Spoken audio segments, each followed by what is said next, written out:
Assalamualaikum warahmatullahi wabarakatuh. Kami dari kelompok 3 mata kuliah pasar modal syariah akan memaparkan materi mengenai pendalaman pelaku pasar modal dan ahli syariah.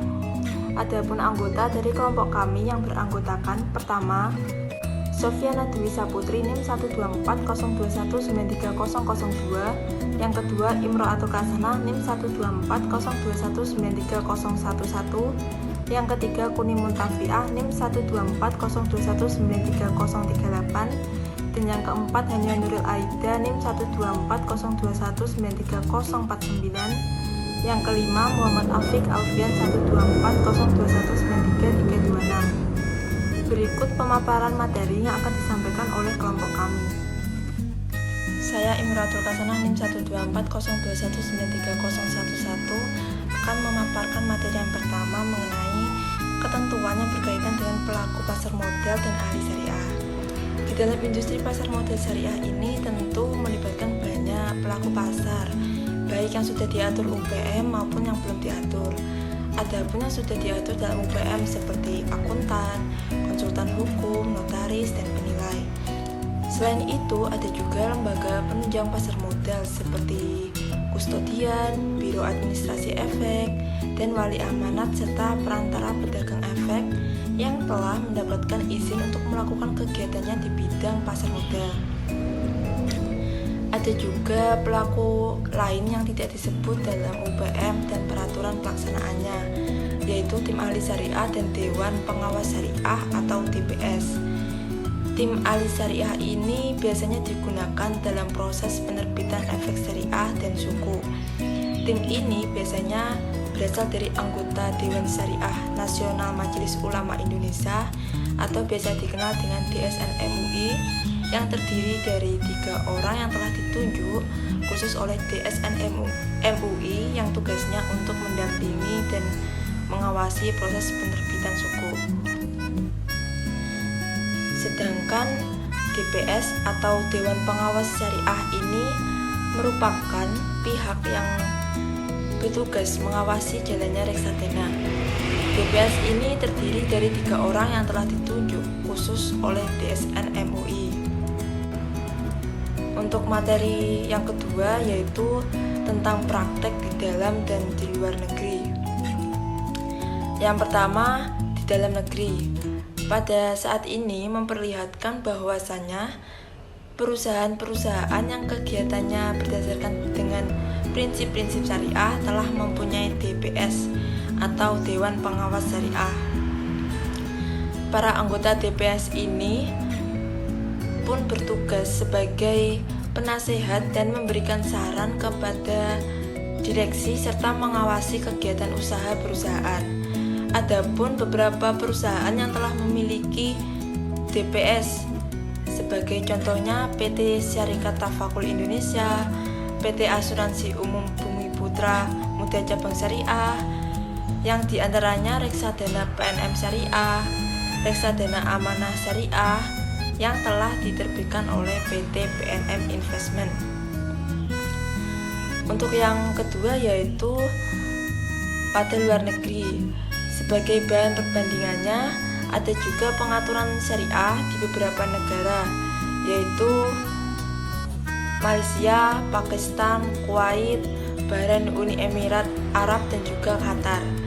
Dalam kualifikasi ini telah diuraikan mengenai keberadaan penasihat syariah, Dewan Pengawas Syariah, dan bagaimana cara menyelesaikan ketika terjadinya sengketa dalam bidang syariah, dan kualifikasi untuk menjadi kedua anggota dewan tersebut. Sebagai contohnya, yang pertama di negara Malaysia terdapat Bank Islam, Islamic Windows, dan operator tafakur wajib memiliki syariah komit yang perannya sebagai pelengkap untuk SAC.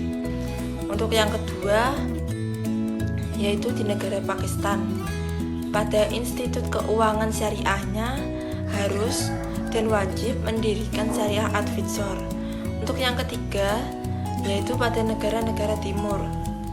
Dalam prakteknya dibagi menjadi 2 bagian, yaitu pengawasan yang dilakukan masing-masing institusi dan pengawasan yang dilakukan oleh regulator dengan keberadaan pengawas syariah.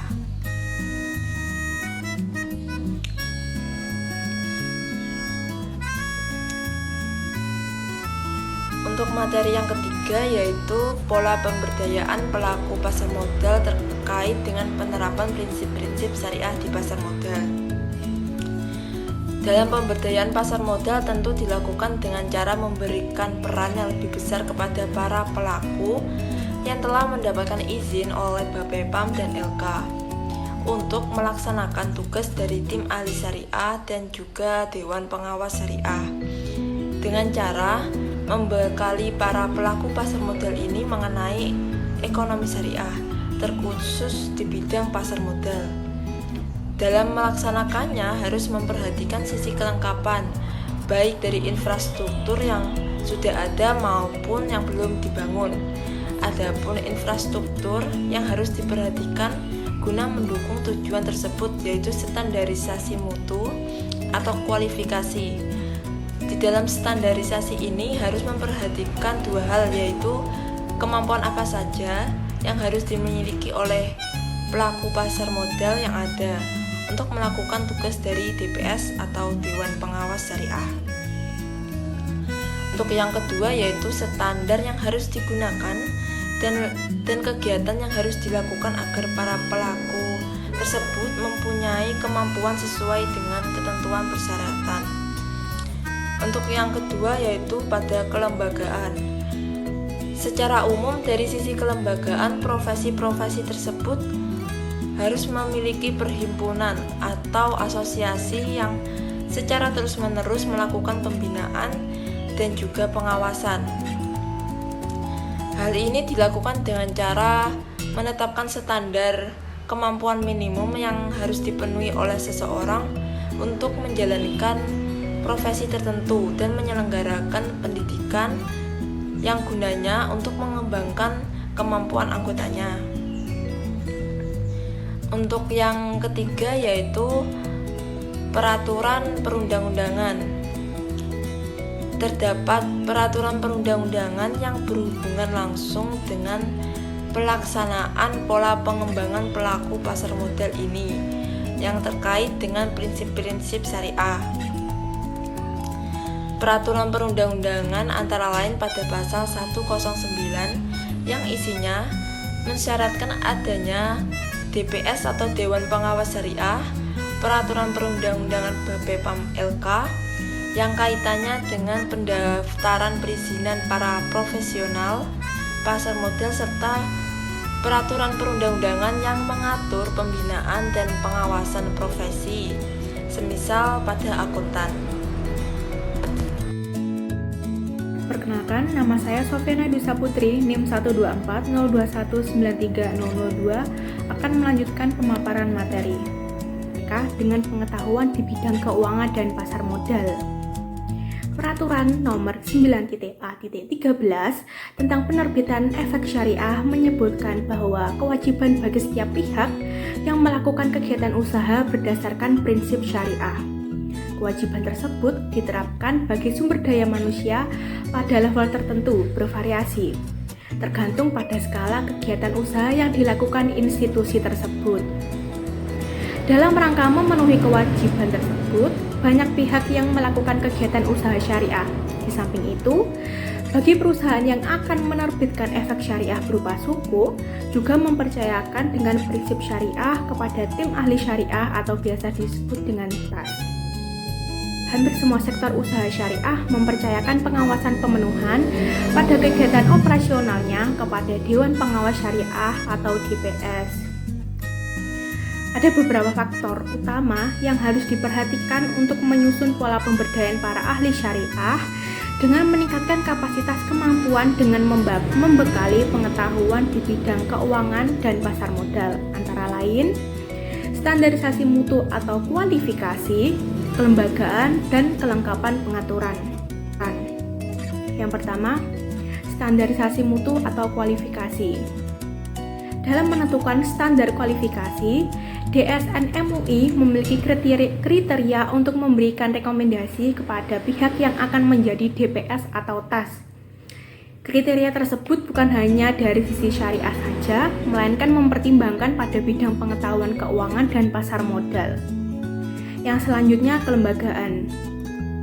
Institusi yang melakukan pembinaan dan pengawasan terhadap kegiatan DPS dan TAS adalah DSN MUI.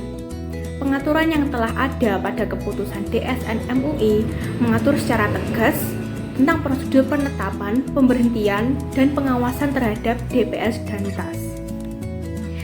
Industri terkait ahli syariah. Industri keuangan syariah saat ini telah menjadi bagian yang penting dari industri keuangan dunia. Kegiatan perbankan syariah ini hampir menyebar pada seluruh belahan dunia, dan bagian yang paling penting dalam kegiatan keuangan syariah adalah bagaimana cara kita memastikan agar seluruh kegiatan yang terkait dengan bisnis keuangan syariah itu memenuhi prinsip syariah, dimulai sejak penciptaan suatu produk, operasionalnya, sampai berakhirnya suatu produk. Untuk memastikan kepatuhan terhadap pemenuhan prinsip syariah, diperlukan sumber daya manusia yang memahami fikih muamalah. Mereka memiliki peran dalam memberikan pendapat serta memastikan bahwa suatu produk tersebut tidak melanggar hal-hal yang dilarang oleh syariah. Untuk memastikan kepatuhan terhadap pemenuhan prinsip syariah dalam operasional kegiatan bisnis keuangan syariah. Saya Mimun Rafia NIM 12021930338 akan menjelaskan poin yang 9, yaitu institusi terkait industri keuangan syariah. Yang pertama yaitu AAOIF, dibentuk pada tanggal 29 Februari di Swiss. Selanjutnya, AAOIF ini didaftarkan sebagai organisasi nirlaba internasional di Bahrain pada tanggal 27 Maret 1991. AAOIF ini juga memiliki tujuan yang pertama, mengembangkan ketentuan akuntansi dan audit yang relevan, menyebarkan ketentuan akuntansi dan audit yang relevan dengan lembaga keuangan syariah. Yang ketiga, menyiapkan, mengajukan, menginterpretasikan akuntansi dan audit untuk lembaga keuangan syariah. Dan yang terakhir yaitu review dan memperbaiki standar akuntansi dan audit untuk lembaga keuangan syariah. Yang kedua yaitu IOSCO. Tugasnya yaitu organisasi ini melakukan survei dan mengidentifikasi isu penting terkait dengan pengembangan dan peraturan pasar modal syariah dan mempelajarinya penerapan IOSCO. Yang ketiga yaitu IFSB. IFSB adalah organisasi internasional yang mengembangkan standar dan pedoman prinsip-prinsip syariah untuk industri keuangan. Standar ini meliputi standar untuk manajemen risiko, kecukupan modal, tata kelola, pengawasan, transparan, dan disiplin pasar, pemerintah instrumen keuangan syariah, serta pengembangan pasar syariah. IFSB juga menyusun standar baru yaitu hal-hal khusus dalam kecukupan modal, pengawasan KIK, tata kelola dalam kegiatan asuransi syariah, pengawasan syariah, dan juga etika pasar. Selanjutnya yaitu pihak-pihak yang terlibat dalam penerbitan aset syariah. Yang pertama yaitu akuntan. Akuntan sendiri mempunyai tanggung jawab untuk turut menjaga kualitas informasi di pasar modal melalui pemberian opini yang berkualitas dan independen atas laporan keuangan guna melindungi kepentingan publik. Yang kedua yaitu konsultan hukum. Ahli hukum yang memberikan pendapat atau penilaian dari aspek hukum yang sangat penting bagi pemodal dalam mengambil keputusan investasinya. Dan yang ketiga yaitu notaris. Notaris ini berperan sebagai pembantu emiten atau perusahaan publik dalam menyiapkan akta-akta yang terkait dengan penawaran umum atau corporate action lainnya. Yang keempat yaitu penilaian. Penilai ini bertugas melakukan penilaian secara objektif dan wajar atau aset perusahaan. Yang kelima yaitu kustodian. Kustodian ini merupakan pihak yang memberikan jasa penitipan efek dan harta lain yang berkaitan dengan efek serta jasa lain termasuk menerima dividen, bunga, dan hak lainnya. Yang keenam, wali amanat. wali amanat sendiri kegiatannya di pasar modal berperan dalam mencakup penyusunan kontrak perwali amanatan dengan emiten, monitoring emiten atas pemenuhan kewajiban. Yang terakhir yaitu perusahaan efek. Perusahaan efek melakukan kegiatan sebagai penjamin emisi efek, perantara pedagang efek atau manajer investasi serta kegiatan lainnya. Dalam perannya sebagai penjamin efek, perusahaan efek membuat kontrak dengan emiten untuk melakukan penawaran umum bagi kepentingan emiten dengan atau tanpa kewajiban untuk membeli sisa efek yang terjual. Saya Hania Nuril Aida Rohmah, NIM 12402193049 akan menyampaikan materi selanjutnya yaitu H. Pihak kompeten dalam bidang syariah. Dalam industri keuangan syariah di Indonesia, pihak yang dianggap memiliki kompetensi di bidang syariah adalah Dewan Syariah Nasional Majelis Ulama Indonesia atau DSN MUI. Dalam melakukan tugasnya, DSN MUI memiliki Dewan Pengawas Syariah dan tim ahli syariah. Pedoman dasar DSN MUI sesuai dengan keputusan DSN MUI nomor 1 tahun 2000 menerangkan DPS. Pada pedoman dasar tersebut dijelaskan bahwa DPS adalah badan yang berada di lembaga keuangan syariah yang bertugas mengawasi pelaksanaan fatwa dan keputusan DSN MUI. I. Urgensi pengaturan ahli syariah. Kegiatan pasar modal syariah memiliki karakteristik yang berbeda dengan kegiatan pasar modal konvensional. Kegiatan dan produk pasar modal syariah wajib memenuhi ketentuan yang diatur dalam kaidah fikih yang mengikuti prinsip syariah, yaitu tidak mengandung unsur riba, spekulasi, judi atau maisir, dan ketidakjelasan atau horor. Dalam struktur Bapepam dan LK tidak terdapat suatu organ yang mempunyai kompetensi syariah seperti yang terdapat di SC Malaysia yang memiliki Syariah Advisory Council dan di Indonesia yang memiliki kompetensi syariah merupakan pihak independen yang berada di luar struktur regulator. Selain itu masih terbatasnya SDM yang memiliki kompetensi di bidang syariah merupakan hambatan yang dihadapi regulator dalam melakukan pengawasan. Oleh karena itu, pendapat bahwa pengawasan terhadap pemenuhan prinsip syariah dilakukan oleh regulator untuk saat ini belum dapat diakomodasi. Berdasarkan analisis tersebut, baik praktik dan pengaturan secara internasional, rekomendasi lembaga-lembaga internasional, penyusun standar serta praktik dan pengaturan industri keuangan syariah di Indonesia menegaskan bahwa pengawasan atas kepatuhan pemenuhan terhadap prinsip syariah merupakan syarat utama dalam praktik industri keuangan syariah. Selanjutnya, juga diperlukan pengaturan tentang pihak yang berperan dalam pengawasan tersebut. Pengaturan tersebut meliputi siapa yang dapat menjadi pihak tersebut, jumlah dan komposisi keanggotaan masyarakat, minimal kualifikasi bagi pihak tersebut, syarat minimal kompetensi dalam bidang syariah, serta tugas dan tanggung jawab pihak tersebut. Praktik dan pengaturan yang telah berlaku umum dan menjadi common practice secara internasional adalah adanya ahli syariah dalam bentuk syariah advisor atau syariah supervisory board. Poin selanjutnya yaitu ada pihak yang berperan dalam pengawasan kepatuhan syariah. A. Pelaku pasar modal. Dalam pelaku pasar modal yang telah diatur dalam ketentuan Bapepam dan LK, yang pertama ada emiten, yang kedua ada kustodian, dan ketiga ada manajer investasi. Dan B. Pelaku pasar yang belum diatur dalam ketentuan Bapepam dan LK. Yang pertama ada akuntan, kedua ada konsultan hukum, dan yang ketiga ada notaris, keempat penilaian, dan kelima ada penilaian, dan yang kelima ada perusahaan peningkat efek. Yang keenam yang menjamin emisi efek atau wakil penjamin emisi efek. 2. DPS sebagai ahli syariah. Keberadaan DPS pada pemimpin adalah memastikan kepatuhan terhadap prinsip syariah dalam kegiatan pasar modal syariah, kualifikasi dan peningkatan kompetensi di bidang syariah. 1. Pelaku pasar. Seiring dengan perkembangan pasar modal syariah yang semakin cepat, bagi profesi yang terdaftar di Bapepam dan LK dalam melakukan kegiatan yang kaitan dengan penerbitan efek syariah, mereka perlu memperoleh rekomendasi atau sertifikasi di bidang syariah. Dan asosiasi untuk menaungi profil tersebut. Selanjutnya yaitu ada DPS sebagai ahli syariah. Secara periodik, DSM MUI telah pertemuan tahunan DPS. Ada dua tujuan utama dilakukan pertemuan ini. Yang pertama, melakukan peningkatan kompetensi DPS dalam hal perkembangan fatwa.